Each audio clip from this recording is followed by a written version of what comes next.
Hi. I feel like I haven't said anything in a while, so I really wanted to come and I want to say something that has been on my mind when dealing with others. In the journey of learning to love yourself, each of us has our own journey and definition of what that may be.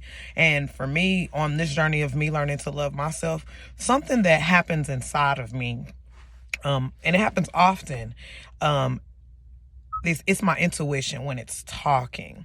So like it'll say something to me and I'll completely ignore it, and then I'll move forward and go do whatever the decision that I may have made is. And then later, that inkling that said what it said, which was my intuition, it'll be right. And then I'll just be sitting there like, ugh. And it hits me with the shouldas and the wouldas and the couldas because of that voice that said what it said. I could have just went with that. So, the point of me even going into this topic is because I feel like in this journey of the love, I don't think that enough times we take the time to realize that we don't love ourselves when we don't listen to that voice in us that's helping us.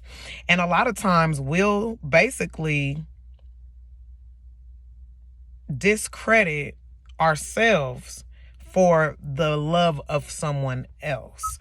It's more like, you'll feel away, you're feeling away about something may have went on. And inside of you, the deep down structure wise side will say something to you. And it may be just this pit of your stomach, gut feeling like this vibe ain't right. So let's say we're at a party.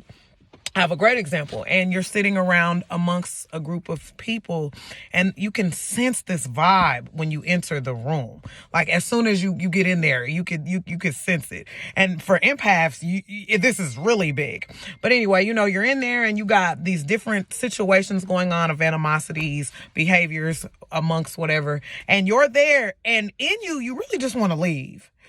But you stay and you put up with this situation. And then, of course, you end up having to leave and decompress later. You have to let go of all that energy, because people don't understand. A lot of times when you're going and you're dealing with people that you don't want to deal with, that's emotionally draining. But anyway, let's go back to the party situation. So you're there and the gut feeling feels away about all of the spirit realm that you're in and all the vibes that you're feeling. Now, when you love yourself, how many times have you heard a person be like, yeah, you know what? I would go to that. I ain't even about to do that. And it's because they know that either this can happen and this can happen and this can happen. And they don't even want to put up with that. Like they don't want to allow themselves to be in a position to where they're going to have to discuss or decompress or, anything. So they just don't even allow themselves to be placed into that situation. But then you have a person who I'm saying, for me, at least on my journey, you will put yourself in a position where you will place the care of someone else above your own. So now you're in the midst of this messy situation and yourself really wants to go. So this is your spirit. Your spirit's like, but the flesh is like, well, it's fine. But the spirit is what's drained. So a lot of times we'll leave situations like that and be completely exhausted, mentally, spiritually, emotionally, just all inside, because we shouldn't have been there.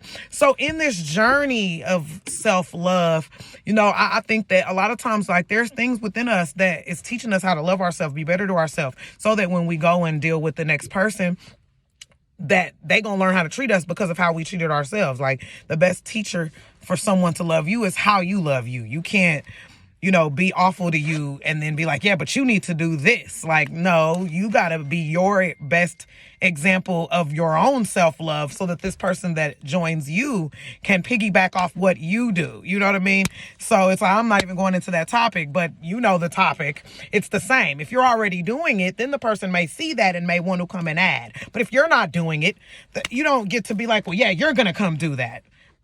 No. So anyway, the point of all of this, like I was originally stating, is I was just sitting and I was thinking about how not enough times when we think that we're loving ourselves, within the feeling that we're having that's telling us to do certain things for ourselves to protect ourselves. Our whole spirit realm is here to protect us. This, what you live, sleep, breathe, walk with every day. So when we put all of our emotions on another person, that ain't what this is to answer for. When we put all of our problems on another person, that ain't how that goes. This is to help you. It's to answer you. So when you don't allow it to do that, and it be that something told me not to go over there. Something told me don't get up and go and do that. Ooh, something told me I shouldn't have never called them. You know what I'm talking about? That's you. But when you did those things that the something told you not to do, you feel away. And it's like, I should have just. See, you see where I'm coming from? So if we can utilize that for our advantage, because it's really the us. It's the us. So it's in there. It's in you. You know, you can choose to listen to it or not. Now, for people that have multiples of those, I guess you just got to pick one. But outside of that, so yeah, I hope that was beneficial. That was on my mind heavy because, we put ourselves in them situations a lot of times. So have a good day.